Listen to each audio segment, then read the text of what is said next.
введение в основные послания, общее послание.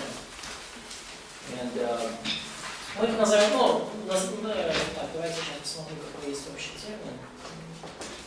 The first point is just that these non-Pauline epistles are either called general epistles or non-Pauline epistles. Эти послания называются либо общие послания, либо не Павловые послания.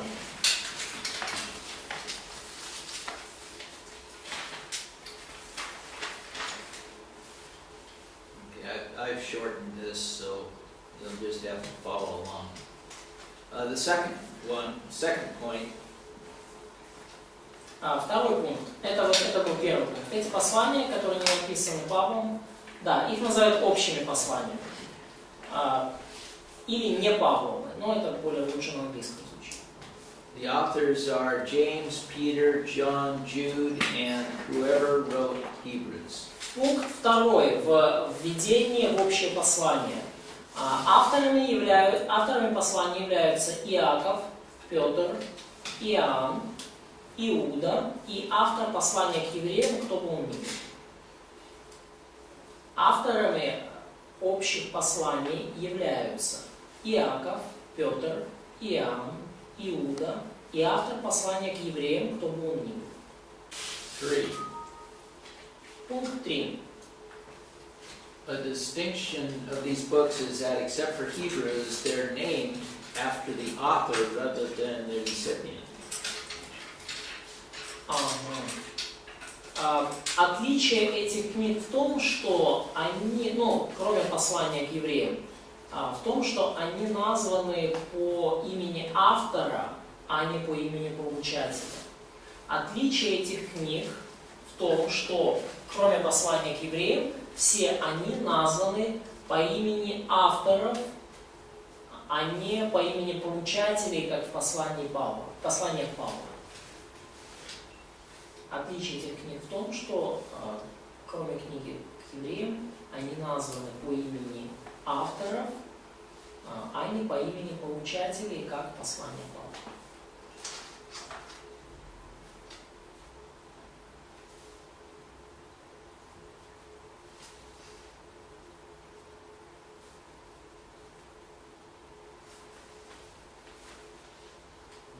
The fourth point. Пункт 4. These books complement what Paul wrote. Эти книги дополняют то, что написал Павел. Эти книги дополняют то, что написал Павел.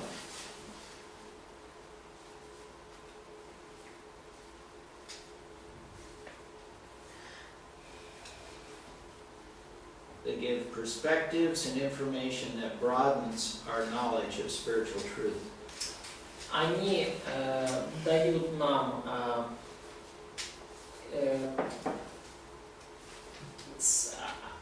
благодаря этим книгам мы узнаем о доктринах и информации, которые расширяют наше понимание истины. Из этих книг мы узнаем доктрины и информацию, которые расширяют наше понимание духовной истины.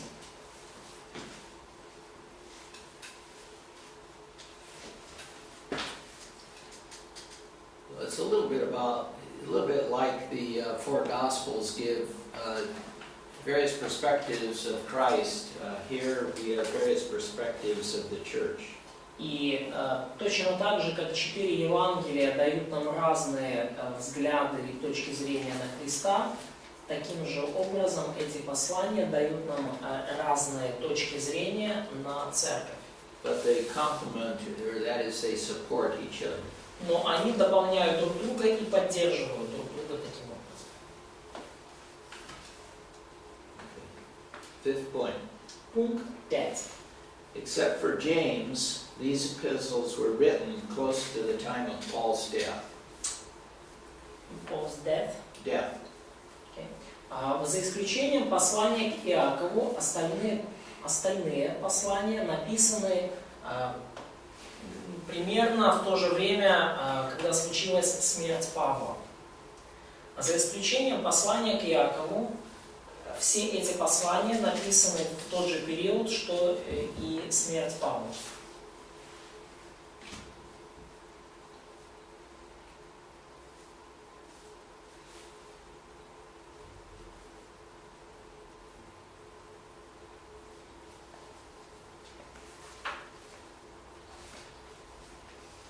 They deal with some of those issues that started to emerge at the end of the first century and still are with us today.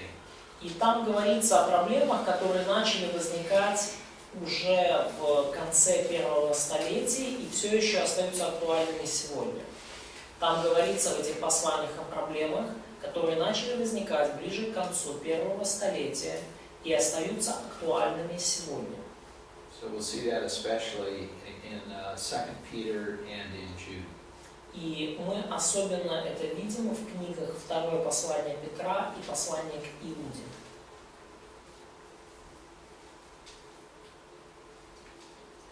Okay, that's all I have for the introduction. И это все, что у нас для введения. Если есть вопросы, можно переспросить.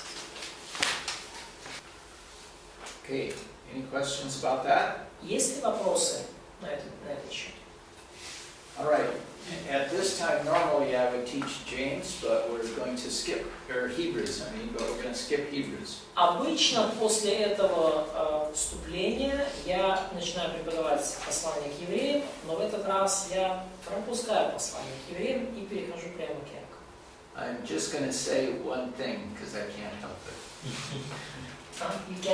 I'm just going to say one thing because I can't help it. I can't help being totally quiet. Да, я скажу одну вещь, потому что просто не могу молчать. Вот обязательно должен сказать. And Mark will emphasize this, so I might as well help him out. И Марк на этом тоже сделает акцент, я ему чуть-чуть помогу. Hebrews is written to believers. Послание к евреям написано верующим. If you could remember that, it would make the book a lot easier to understand. Если вы это запомните, вам будет намного проще понимать книгу. Послание к евреям написано верующим. All right.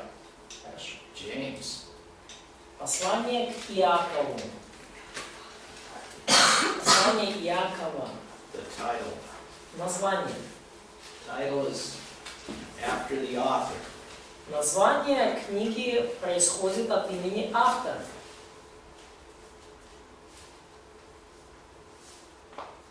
And so we know too, the author is James. И мы переходим плавно к разделу 2. И автора зовут Иаков. But which James? Но какой Иаков? There are at least 4 possibilities. Есть как минимум 4 возможных Иакова. The first is the apostle James. There are 2 apostles James, but we'll talk first about the one that's most prominent. И, во-первых, это апостол Иаков. И вообще говоря, есть 2 апостола Иакова. Но мы будем, сначала скажем про того, который более заметный. So he was one of the 3, what sometimes are called the inner circle, Peter, James, and John. И этот вот Иаков был в тройке Петр, Иаков и Иоанн, которые называют ближним кругом Христа. But he was killed. He was killed. И он был убит. What was the occasion of his being killed? Remember which book and chapter talks about it? По какому поводу он был убит, какая книга, какая глава об этом говорит? Деяния. 12. Chapter 12 or 13. Okay, yeah, I think chapter 12. 12 глава об этом говорит. So he was killed in 44 AD, so pretty early. И Иаков был убит в 44 году после Рождества Христова, то есть довольно рано. So he's probably not the author. И по всей видимости он не является автором книги. The second James is another apostle who is called James the Younger or James the Less. Второй Иаков также апостол, которого называют Иаковом младшим или меньшим. He is usually identified by his father, Alphaeus. И он обычно его, скажем так, отличают по имени его отца, Алфеев. So if you look at a list of apostles, it'll go through all apostles, it'll say James, and then it'll say James, the son of Alphaeus. Да, и вот когда вы видите список апостолов в Евангелиях, то вы видите, вот идет перечисление, сразу же там идет Иаков, и потом где-то ближе к концу Иаков, сын Алфеев. So let's look at Matthew 10, verse 3.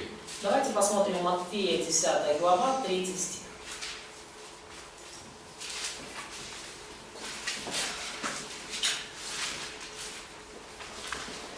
And read that. Прочитайте, пожалуйста, Матфея 10 глава, 3 стих. Коли і Варфоломій, Фома і митник Матвій, Яків, син Алфеїв і Тадей. And then go to Mark 15:40. И также давайте откроем Марка 15 главу, 40 стих. Марка 15 глава, 40 стих.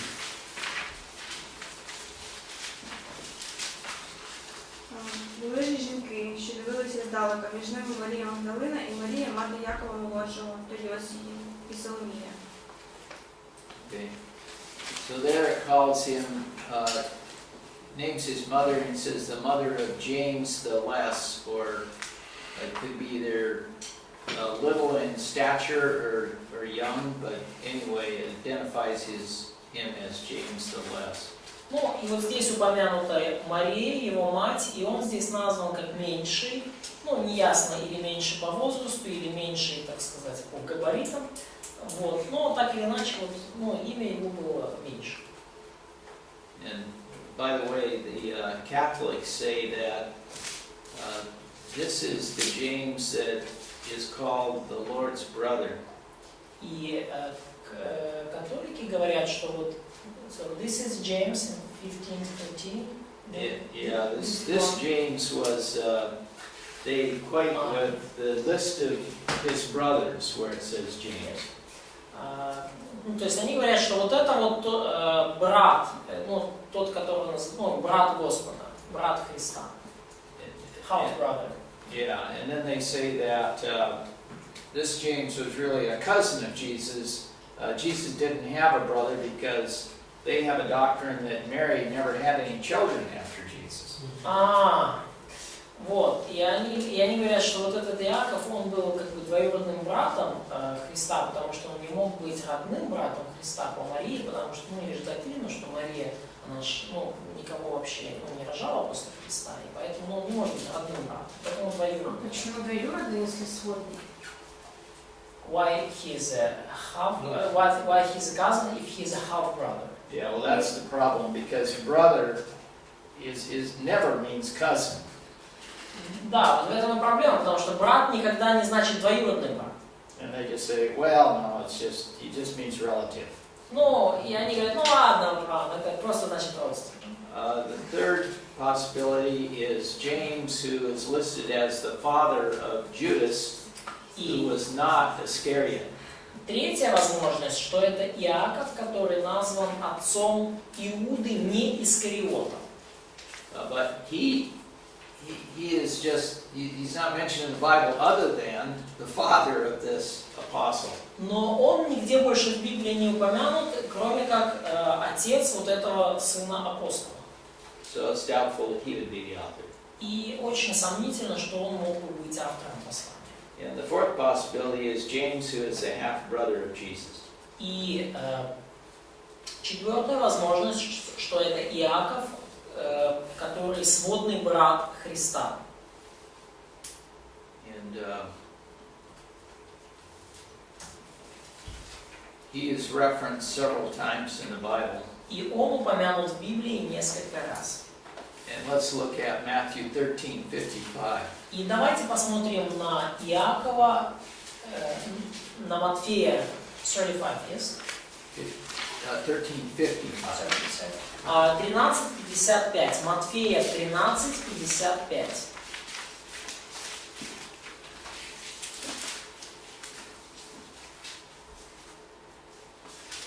Не плотников ли он сын? Не мать, не его ли мать называется Мария, и братья его Яков и Иосиф, и Симон и Иуда? Okay, so where it says brother there, the Greek demands that be a brother. It doesn't just mean relative. Ну и то слово, которое здесь упомянуто, греческое, оно означает именно братья, а не родственники. Okay, so this brother was also became the leader of the church in Jerusalem. И вот этот брат тоже стал впоследствии одним из руководителей церкви в Иерусалиме. So go to Acts 15, which is the Jerusalem Council. И давайте откроем Деяния 15 главу, это Иерусалимский собор. And read 15:13. И давайте прочитаем 15 глава, 13 стих книги Деяний. Деяния 15 глава, 13 стих. Кто-нибудь? Минуточку. После же того, как они умолкли, начал речь Иаков и сказал: «Мы же братья, послушайте меня». Okay. So James, he spoke on behalf of the church here. И здесь Иаков говорит к церкви, за церковь. All right. So here are some reasons why people say that this is the James that wrote the book. И вот причины, по которым люди говорят, что утверждают, что Иаков действительно написал послание Иакова. And the first one is that church tradition supports this James as the author. Первый аргумент в пользу именно этого Иакова, сводного брата Христа. То это говорит церковная традиция, что этот Иаков, сводный брат Христа, и он именно написал это послание. So people like Origen, Augustine, Eusebius say he was the author. И это утверждали такие отцы церкви, авторитетно известные, как Ориген, Августин и Евсевий. Ориген, Августин и Евсевий.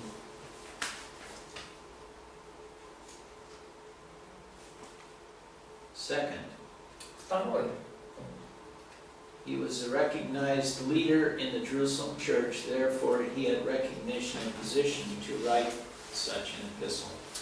Он был признанным лидером в Иерусалимской церкви, и поэтому он имел соответствующее признание и положение, чтобы писать подобное послание.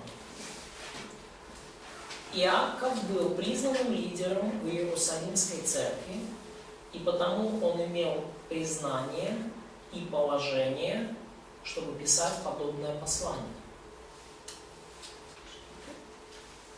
Повторите. Okay, point 3. Пункт 3. There are several clear parallels between this letter and the speech given by James at the Jerusalem Council. Есть несколько ясных параллелей между этим посланием и речью, которую Иаков произнес на Иерусалимском соборе.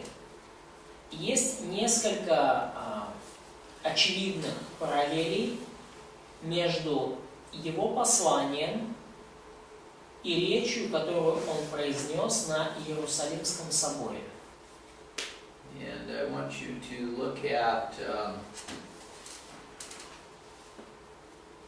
Acts 15:23. И я хочу, чтобы мы посмотрели на Деяния 15 глава, 23 стих. There's a word in verse 23 where he's he's talking about this letter that's being sent, and he says, Antioch and Syria and Cilicia, who are from the Gentiles, greetings. Do you have that word there? We have different word, maybe it's closer to Greek. Ну вот в 23 стихе это начало письма, которое они передавали, вот, ну как по результатам собора написанного. И там вот написано, что находящимся в Антиохии, Сирии, Киликии, братьям язычников радоваться. Вот это слово радоваться in Russian it literally the order to have joy. The order to have joy, okay. Yeah, so. It's a word that means greeting, only it's a very unusual word in the Greek. Ну, вообще это просто приветственное слово, но это оно очень необычное. То есть, ну, приветствие, но оно очень необычное в греческом языке. It's charo. Оно произносится как чаре. Да. And then go to James 1. И давайте откроем Иакова 1 главу.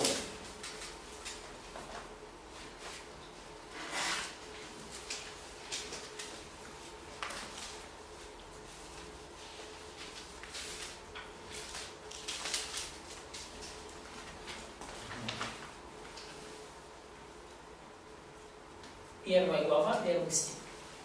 Okay. He uses the same word. Он использует здесь, в самом начале послания, то же самое слово. And since it isn't used by other authors and it's used twice by him, that's a pretty good indication that he was the author. И поскольку это слово не использует ни один другой автор, а только он, то это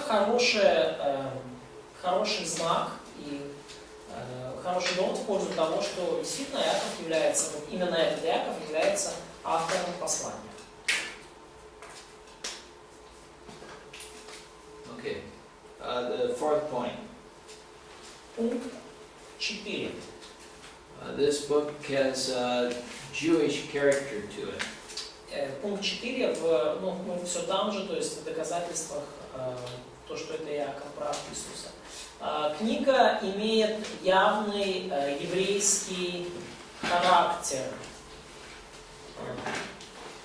There are many similarities to the Sermon on the Mount. Есть много общего у нее с Нагорной проповедью. Of course, Jesus gave that looking forward to the millennial age. He was telling people how they should live in the millennial age. И Иисус, so Jesus looked at millennial age. He was, when he was giving the Sermon on the Mount, he was talking about how believers should live in the millennial age. Да, и когда Иисус говорил Нагорную проповедь, Он говорил там о том, как верующие должны жить в тысячелетнем царстве, в эпоху тысячелетнего царства. So here's the head of the Jerusalem church, which is made up of Jews primarily. И вот глава Иерусалимской церкви, которая состоит в первую очередь из евреев. You would expect him to be oriented toward Jewish things. И мы бы ожидали, что он был, скажем так, подкован во всем, что касается вот этих еврейских традиций и использовал. And then just the last point, according to Josephus, James was martyred in 62. Согласно свидетельствам отца церкви, я сейчас не могу точно, Иосиф, наверное, или Иосифус. Да, и согласно свидетельству отца церкви Иосифа, Иаков был замучен. Иаков погиб смертью мученика в 62 году нашей эры. So he had plenty of time to write the book, is the point. He had plenty. Yeah. Ну, то есть было у него достаточно времени, в общем-то, написать эту книгу. By the way, Josephus is a historian who lived at the time of Christ. Ну вот, и вот этот вот Иосиф, это историк, который жил во времена Христа. So, and after that. Okay, so there's pretty strong indication that the half-brother of Jesus, the leader in the church of Jerusalem, was the author of this book. И есть очень сильное свидетельство того, подводя итоги, что сводный брат Иисуса, он же глава Иерусалимской церкви, именно он был автором этого послания. Okay, the recipients, point 3. Получатели, пункт 3. То есть раздел 3. Let's look at chapter 1, verse 1. Давайте откроем первую главу, первый стих.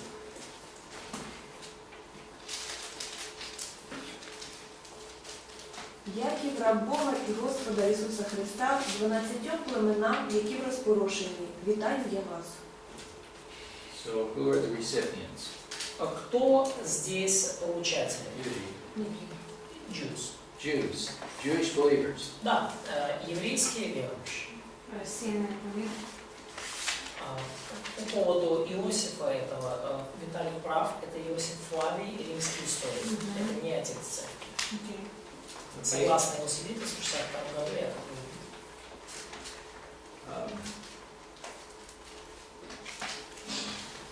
Now, under recipients here, I'm just going to make some comments on what's in the book.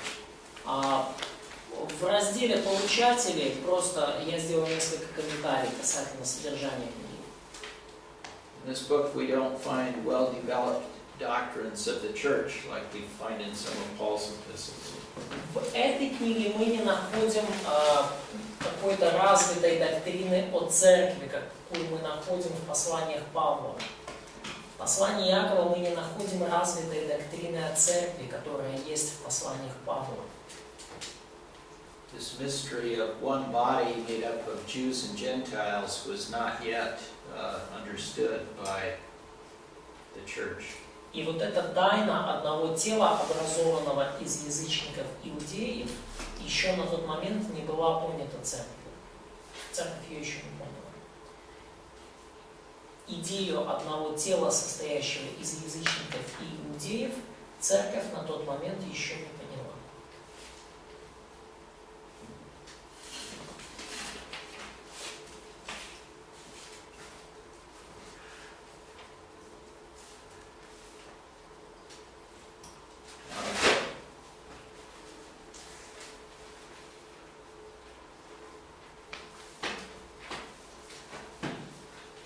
And also, he uses many Jewish terms. И также Иаков использует много еврейских терминов. Like first fruits, Например, начатки. Начатки плодов. synagogue, Синагога или собрание. that's in James 2:2. Это в Иакова 2:2. So that's one where Собрание, да. he says if a man comes into your assembly or into your synagogue with gold ring and dressed in fine clothes, you put him in the best seat. Он говорит о том, что если в собрание вашего идет человек с золотым перстнем в богатой одежде, вы для него найдете самые видные места. He uses the term fall and spring rain. Он использует также слова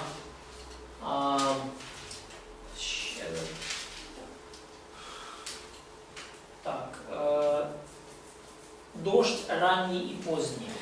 Это 5 глава, 7 стих. Okay, for the theme. То есть, это как еврейский термин.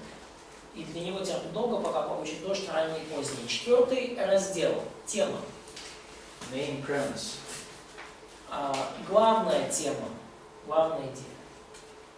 Christian's conduct in everyday life. Поведение христианина в повседневной жизни.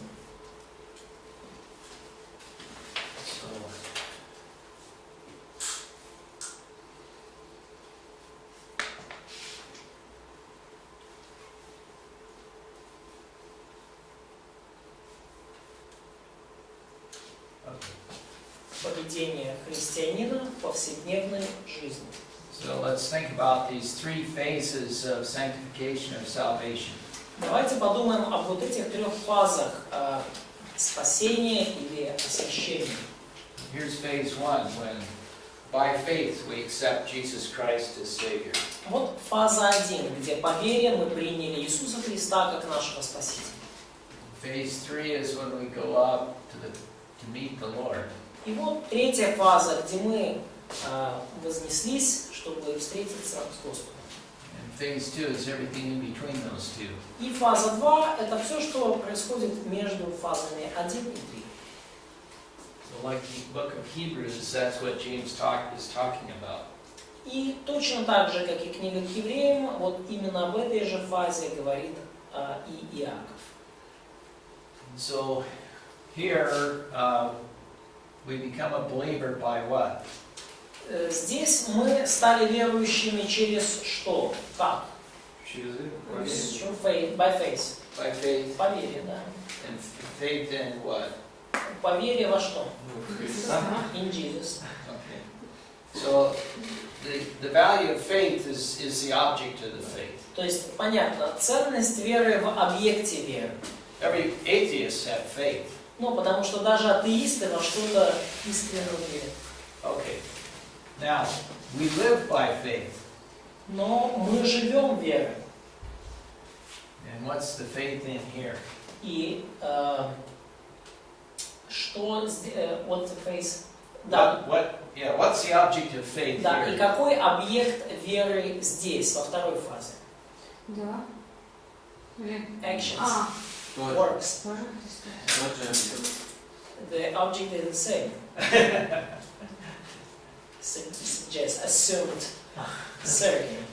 Ну, может быть, чуть-чуть вопрос. Какой объект веры в фазе 2? Ну, в любом.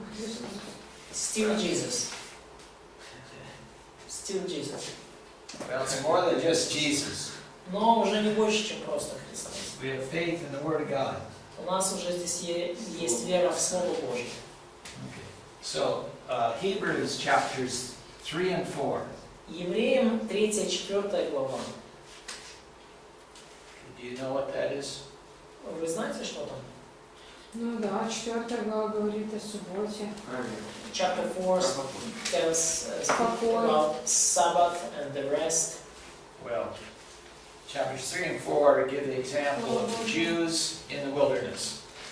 И главы 3 и 4 дают примеры евреев в пустыне. Послание к евреям. What did they not have faith in? Во что они не верили? Слово. In the Word of God. In the Word of God, in the promises of God. Да, они не верили в Божье Слово и в Божье обетование. Yeah. So God said, "I will take care of you." Бог говорит, я вас позабочусь. We have no water. Нет воды у нас, We have no food. и еды тоже. The Egyptians are coming. И египтяне за нами гонятся. And so he says, don't be like the children of Israel who did not believe the promises that God gave them. И он говорит, что не будьте как вот эти сыны Израилевы, которые не верили в данные им обетования, данные им Богом. So our job during the Christian life is to believe the promises, believe what God tells us. И наша жизнь христианская состоит именно в том, чтобы доверять Богу, доверять Божьему обетованию, доверять Божьему Слову. Now, think of Hebrews 11. И подумайте о Евреям 11 главе. That's called the faith chapter. И ее называют глава веры, герой веры. And it's interesting, it says, Noah believed God. И интересно, что там написано, что Ной поверил Богу. And what did he do? He built an ark. И что он сделал? Построил ковчег. So Noah believed God and he did something. То есть Ноя поверил Богу и что-то сделал. Abraham believed God. Авраам поверил Богу. He left the land and went to the land God had promised him. И он покинул свою землю и пошел в землю, которую Бог ему обещал. So those great heroes of faith believed God and then they did something. Вот все эти великие мужи веры, герои веры, они верили Богу и делали что-то. And so that's what we are to do in phase 2. God said we were created for what? И вот то, что нам нужно делать в фазе 2. Бог сказал, что мы сотворены для чего? For good works. Good works. Good. Отлично. Ephesians 2:10. Ефесянам 2 глава, 10 стих. And so that's the point that James is making. И вот это та идея, которую, скажем так, утверждает Иаков. That we need to have faith, and faith will result in doing things. Что нам нужно иметь веру, и эта вера проявится в делах наших, в том, что мы делаем. He isn't talking about this faith. Он не говорит здесь о вот этой вере. This is faith in Christ for eternal life. В вере, речь о вере в Христа для вечной жизни. Спасающей веры. This is faith in the promises that God has given us in His Word. Здесь речь идет о вере в обетование, которое Бог дал в Своем Слове. So the Christian conduct in everyday life, that's this. Вот эта тема. Поведение христианина в повседневной жизни. All right. 4.2. Uniqueness as a book of the Bible. 4.2. Уникальность книги Библии. And 4.2.1. 4.2.1. James is written more like Proverbs than any other epistle.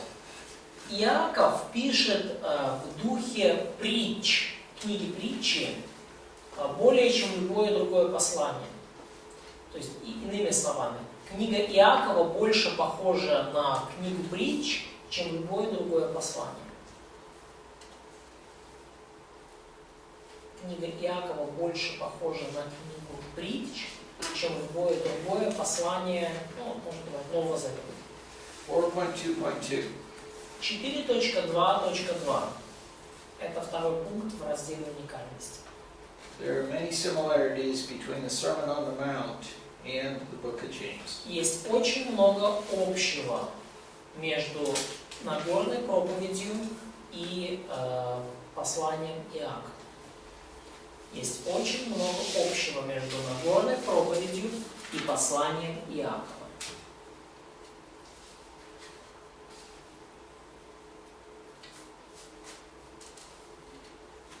And there are also many references to nature. И также, и также в том же пункте очень много ссылок на природу. Like Wave of the sea. Например, морские волны, Tossed by the wind. развиваемый, что-то там развиваемое ветром. Да. Wild flower. Дикий цвет на траве. Crops. Потом урожай, плоды. And so on. И так далее. There's about 30 of these. И там вот порядка 30 вот таких метафор, связанных с природой. Okay. 4.2.3. 4.2.3. Еще один подпункт в разделе уникальность. James is written like a lecture or something prepared for public reading. Книга Иакова написана в стиле лекции, либо речи, публичной речи. Что-то, что предназначено для публичного чтения. Книга Иакова написана в стиле речи, лекции или публичной речи. Книга Иакова написана в стиле лекции или публичной речи. And this is interesting, but in James there are 108 verses. И интересно, что в послании Иакова 108 стихов. and 54 of them, or half of them, are imperatives. И 54 из них это повеление.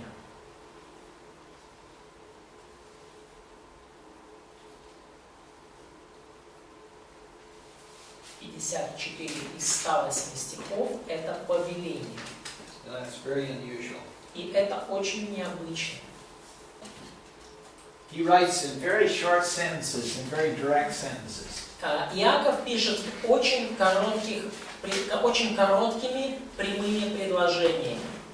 Иаков пишет очень короткими прямыми предложениями. Whereas Paul writes very long sentences. В то время как Павел пишет очень длинными предложениями. Пишет короткими. Иаков пишет короткими прямыми предложениями. В то время как Павел пишет, использует очень длинные предложения. Okay, one more thing in this. He connects thoughts together by similar words. И также он соединяет мысли вместе, используя одни и те же слова. And there are lots of examples of this, but let's look at one in the first chapter. И давайте просто посмотрим, много примеров этого, просто посмотрим первую главу. Look at verses 1 and 2. Давайте посмотрим на стихи 1 и 2. No, 3 and 4. Точнее, 3 и 4. So, the end of 3, he uses the word endurance, and the beginning of 4, he uses the word endurance. Ну вот в конце стиха 3 он использует слово терпение, и в начале 4 стиха он использует тоже терпение. And he does that many times. He'll link one sentence to the next one by using a similar phrase or a similar word. И он часто это делает, такой прием литературный, то есть он связывает одну фразу с другой через повторение одного и того же слова.